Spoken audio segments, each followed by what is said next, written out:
survival.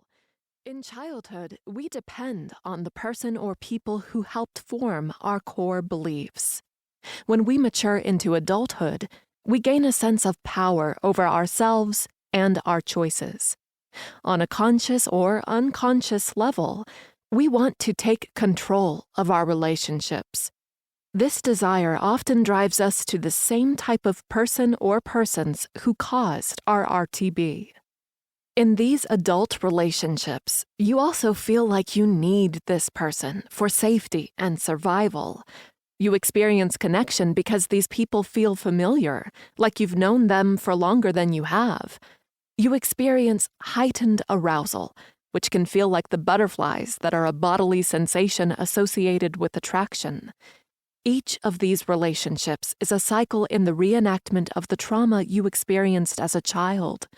You were consciously or unconsciously drawn to the same type of person, believing that this is what you deserve, or that this time it will be different and they will finally see your worth and love you as you deserve and yearn to be loved.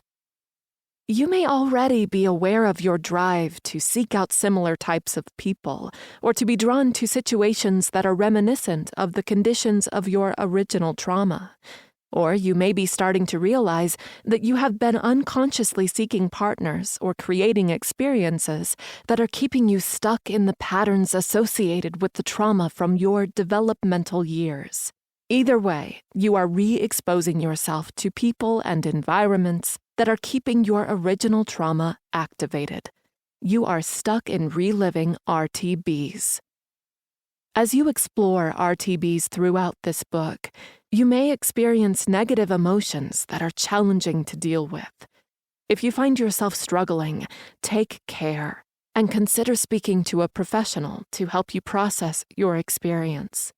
This book is just one part of your path to healing.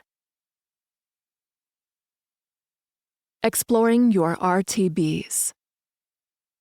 Before we begin, consider why you chose this book. Is there a particular relationship experience that brought you here? As you move forward, what are you hoping to learn about yourself? Let's set the stage for the work to come.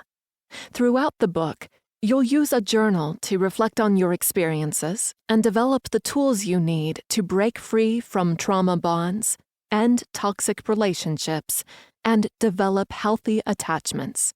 You'll hear questions for reflection and more formal exercises. The exercises are designed to help you apply the frameworks and practice the skills, while the reflection questions are meant to provide you with the option of reflecting further on your experience, whether it's at the same time as you complete the exercises or a later time when you are revisiting the book. This is a good place to start. Respond to the previous question in your journal. Let's discuss what Casey wrote. My most recent relationship made me realize that I struggle to develop healthy attachments. I want to understand the reason why it's hard for me and how I can best move forward.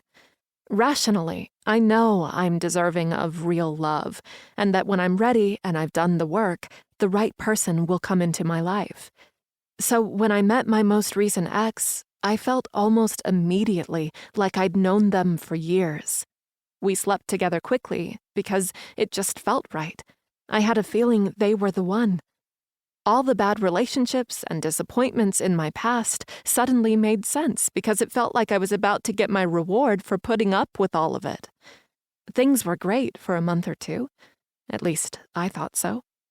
Then I began to feel a shift with them, but it was subtle at first. They started canceling our plans to hang out and taking longer to respond to my calls and texts. I didn't know if this change was in my head or not. Was this normal after such a hot start? When I look back at it now, while it felt like a relationship to me, we hadn't actually had a conversation about exclusivity. We hadn't agreed on expectations, and so maybe I had a much different idea of what we had together than they did. The lack of information about how they felt about me was starting to make me feel panicked. They continued to pull away and eventually ended our time together pretty callously. I'm still confused about how the relationship felt so right to me at the outset, but how my judgment had been so wrong. It ended the same.